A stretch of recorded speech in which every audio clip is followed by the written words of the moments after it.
I'm WXXV News 25's Elizabeth Keene reporting from the beautiful Ship Island and all of its awesome amenities. But don't just take my word for how incredible this place truly is. A day on the barrier island starts with an hour-long boat ride out of the Gulfport Marina on the ship-island-ferry. It's a fun ride when you come out on the boat. The water's beautiful. A lot of times we see dolphins or different types of wildlife, so it's a great ride. And upon docking, there is so much to take in. Water's teeming with fish, crabs, and even paws of large stingrays. And the quiet island that stretches out on either side of you as captains and crew members greet visitors. It's awesome to have people come out, discover the island, a place that they didn't even know existed. We're 12 miles off the coast. The water starts to get pretty here. So it's really a rewarding job. Head down the boardwalk and you'll reach the South Beach.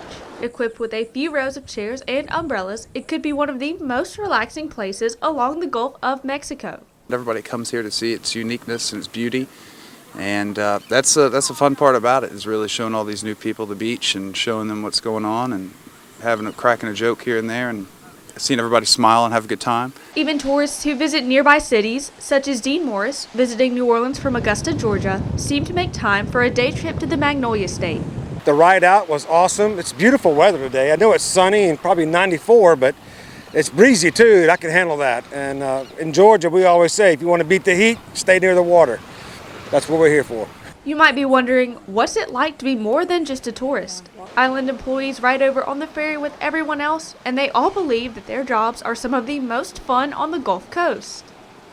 This is like the best summer job you could ever have. Half the time, you're just out here on the beach just watching people and taking care of them, and you're just out here with your best friends. You meet a lot of really cool people, and you're out on the water at the beach and you're getting paid for it. What else could you want?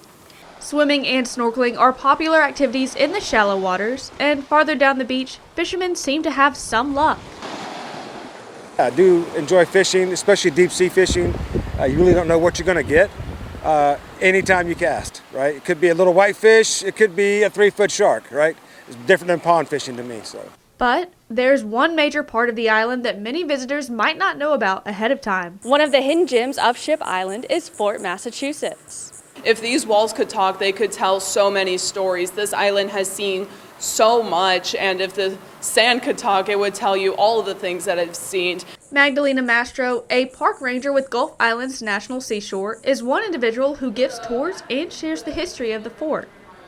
It was constructed in 1859. It was not completed until 1866, and for a while it was held by the Confederates, but the Union actually took control of this fort, and it remained in Union hands for the entire Civil War.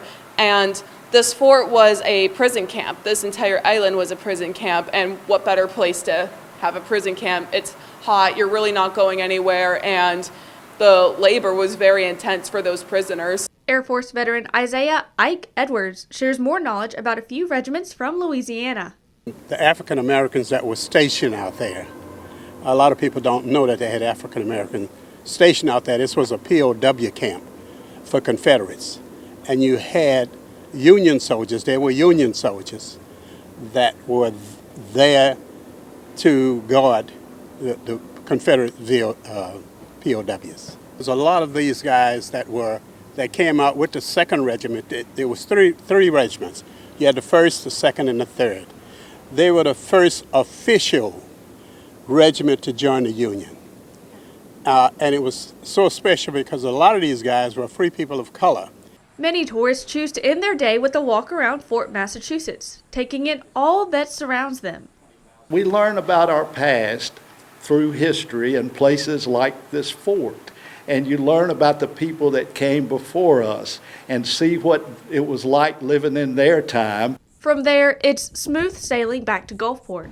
And soon, another group of visitors will board the ferry and have all of these amazing experiences for themselves. Reporting from where you live on Ship Island, I'm Elizabeth Keene, WXXV News 25.